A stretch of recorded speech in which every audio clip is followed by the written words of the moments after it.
Hey guys, Tyler, ESPN.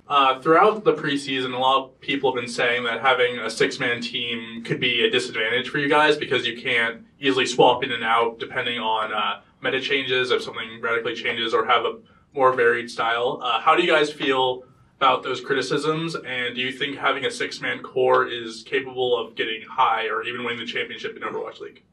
I feel like it's an advantage almost, because people with a lot of rosters, if they swap out players, you can expect what they're going to play. And I think our roster is really flexible in general, and we can pretty much play anything we need to. So the enemy team probably doesn't know what we're going to play. And on the other side, we know exactly what they're going to play if they switch players. There's also the practice. Like, we get to practice with the same core the whole time while they flex people in and out. And so, like, in general, over time, we'll just get more practice than the enemies. Hi, Josh from Blitz Esports. So we're back playing on LAN after a pretty big patch, Mercy changes, Moira being added. How do you guys feel about the current state of the game, especially in regards to how often Mercy is being used? Personally, I think the game is in an okay state. Mercy is obviously very OP. I think she needs some tuning, of course, but overall, I think there's a lot of flexing. You can flex as off tank, main tank, like all the roles can flex a lot, which is good. I think that's what the game is supposed to be, but right now Mercy is a bit too OP. I agree. The game is in a super great spot, except, as Manne said, the Mercy might be a bit too strong. But yeah, it's super fun as a tank player to be able to flex to whatever is needed, and I'm sure support players, they get to flex around a lot as well. DPS, it's really good right now. And my next question, Blizzard recently announced changes to the SR gain loss system in competitive ladder. People have been responding in a variety of ways, mostly positive. How do you guys feel about it, and how do you think it'll affect the Overwatch esports scene as a whole? I personally think it's a good change, and well, it kind of like there's a lot of one tricks right now, so it's kind of will drop them out. So the ladder will be more competitive, and which is always good for the esports scene. So if we get the public ladder to be really good, everybody will play it and everybody will try hard. So it's a good practice on off time. Now it's kind of on and off. Maybe it's good, maybe it's bad. So this is step to the right direction. It's especially good for tank players because I haven't been getting a lot of skill rating and now I can finally get some. Thanks. Hi, Tim from HTC Esports. This is kind of for anybody. In the last match, Fuel played some really strange comps. They kind of stuck to Sombra and Moira a little bit. They did Ilios without Mercy.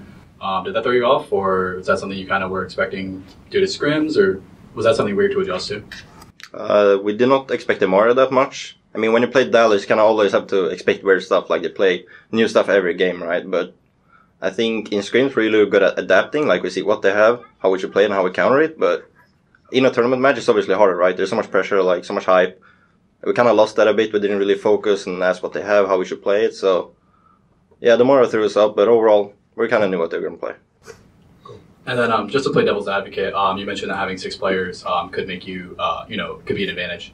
What about the fact that, that would obviously require you guys to all be super consistent, keep up on playing a wide champ pool. So are you guys prepared, I guess, to have that challenge of being able to, muster up all those different heroes, all those different things? Because, for example, if you had somebody who can play hero better that can swap off for, that might, act in your advantage mechanically, but as a core unit, it might be a disadvantage. So where do you stand there?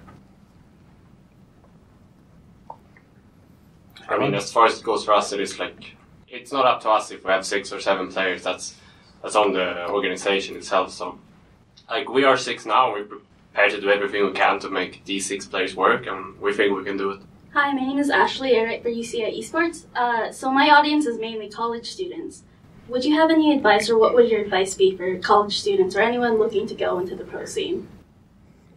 Start practicing with a team as soon as possible. Instead of just playing public games all the time, try to find maybe some friends, maybe just look on the Reddit, try to find a team, play with them. Try to set up a schedule, so you play maybe every day, every 2 days, whatever time you have, and just focus on improving as a team player. I think that's the main thing in Overwatch.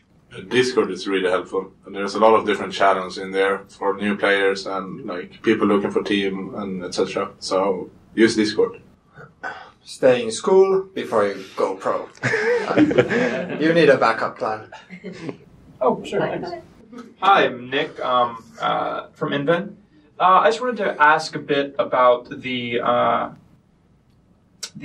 personal player adjustments you guys have had moving into the Overwatch League. I mean, obviously it's different from any other thing we've seen in Overwatch esports. So what are some things that you guys have had to deal with on the individual level now that you're a part of the league?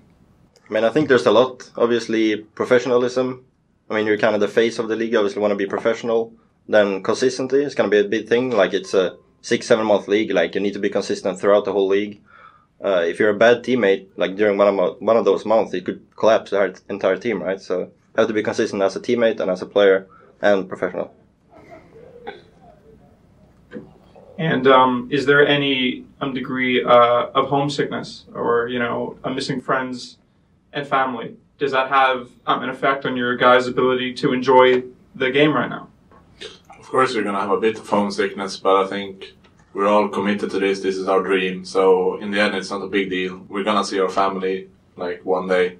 So it's fine, But yeah, like in general, for me personally, of course I miss my friends and my family, but I know they're always home there cheering for me and giving me all the support I've ever asked for. So yeah, it's no problem for me, and I think a lot of the team here agrees. Yep. We've only been here for like a week so far, so I mean that'll hit us in the future. Yeah. Maybe. So aside from your own skins, which team do you think has the best Overwatch League skins, and which hero are you going to get one for first? I think LA Gladiators has the best skin. I like the purple mostly, maybe. That's the reason. I'm gonna get first skin on Anna and hope she gets buffed as well. I like Boston because it's the Swedish color, so might go with Boston. I'll probably go with Roadhog and Houston Outlaws. The green and black is very nice in game. Tracer and London Spitfire. Whatever is a Hansobi. Hi there, Adam from Action Esports. So Blizzard has clearly put a lot of effort into improving their live esports experience. We have a brand new stage. It looks incredible. How does that new setup affect you guys compared to the more minimalistic setups of the past? I don't think it really changes like all too much. I mean, it's still a stage, and every time that you play on stage, it's kind of like, especially like since most of us are kind of new-ish to stage, so to say, and you basically just always like adapting on the fly, and it's kind of it's just like that in like all other places as well. Like right now in the beginning, we just like to kind of try to find out place and so on. But as we are going to be here for a while now, and we're going to be able to play on the same stage for a while, we're going to be able to like get a little bit like better, like more comfortable. So I think I really like it. Yeah, I agree. Like aesthetically, it looks beautiful. It's one of the best stages I've seen. The LED wall, the lighting, like all of it. It's just like such a great job by Blizzard. So I just love playing on it. Hey, Matthew Holtz from Game Talk Live. So despite being one of the more established esports teams in the Overwatch League, a lot of new people are coming into this to watch. How would you guys like to be perceived by those new fans, and what are you doing to help present yourself that way? Gotcha. It's a tough question. Yeah. I know, we always try to be happy. We try to have fun. We always try our best, like, no matter what.